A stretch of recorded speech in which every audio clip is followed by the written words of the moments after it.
And then if we have some people jump on, want to ask some questions, they can. If not, we'll just cut it short. So landing pages. Why do we use landing pages? Landing pages should be specific to some kind of offer, right? So if we're going to be driving traffic, generally we shouldn't be necessarily driving traffic to a landing or to a homepage or something like that, because it's just too broad. And so we use landing pages to get super specific on one offer, so that when we run ads, the ads can be super specific on that offer. And generally, when we have a really close relevance from the ad to the landing page, we're going to have typically a higher conversion, because people will feel like they're going, it's just an extension of the ad, just kind of taking them further and further down the process.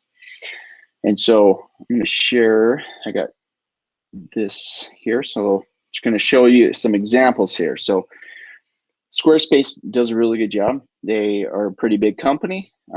They've been able to test, if things work, and if they don't work, they generally are going to change it, right?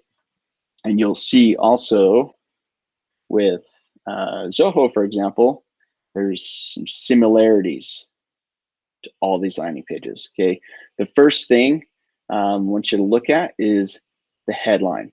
Okay, and it's a headline that's super clear on what people are going to get after, right? It's kind of playing on the after state of what the experience and what people are going to be able to do with Squarespace. Everything you need to know to grow online. Simple tools for the big ideas start. And then the next thing here kind of leads into the call to action, which we'll get to in a second.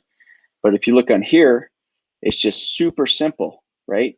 Lyft, another, bigger company, if there was a better way to do this, I'm pretty sure they would be doing it.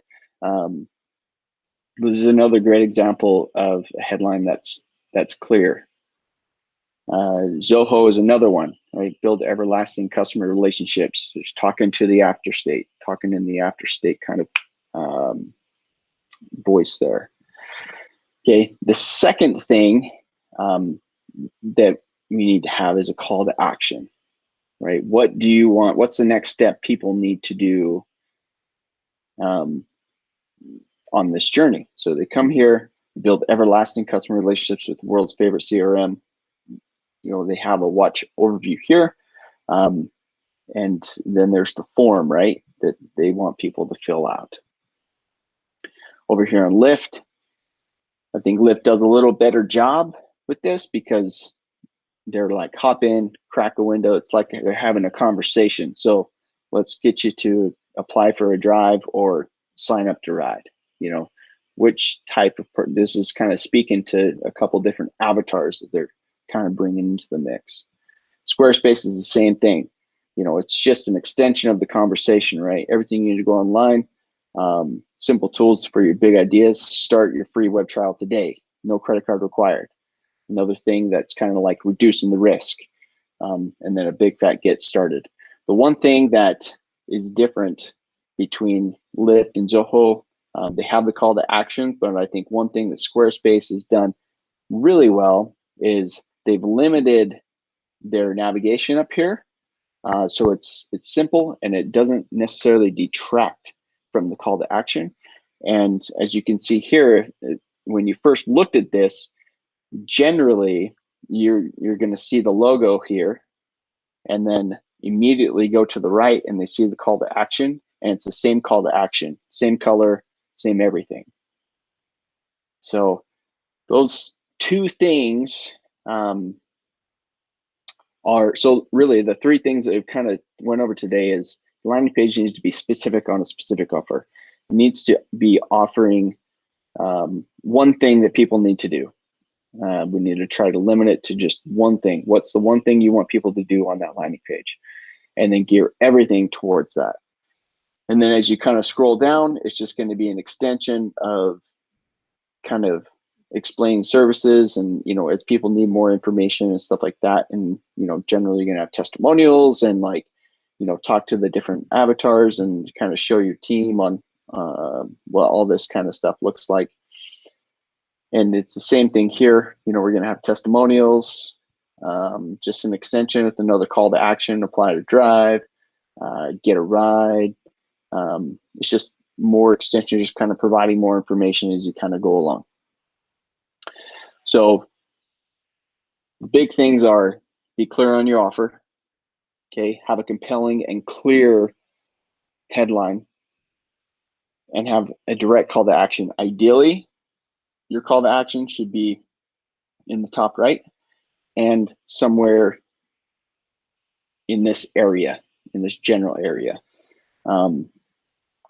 Those are going to be three things. The little bonus is imagery, right? We want to be able to showcase what we're talking about. So Squarespace, they're talking about websites, everything you need to grow online, and they show an example of a website and what a website on Squarespace kind of looks like or can look like potentially. And so people can kind of start to envision their own websites and building that on before they even start a trial. So it's a great thing to do there. So that's kind of above the fold kind of an explanation. I know I've got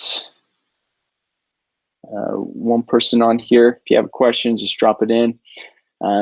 If not, you know, I definitely appreciate you jumping on. Hope this, you know, I'm sure this is going to be extremely helpful for you guys that are watching. And if it's not live, you know, down the road. But and again, if something comes to mind, definitely feel free to reach out to us. You know, drop it in the comments on this. This is going to be on the Facebook page and the YouTube page. So other than that, if there's no comments, I hope you guys have an incredible weekend. And let me switch this around so you can actually just see me. So I hope you have an incredible weekend and be safe, and we'll talk to you next week.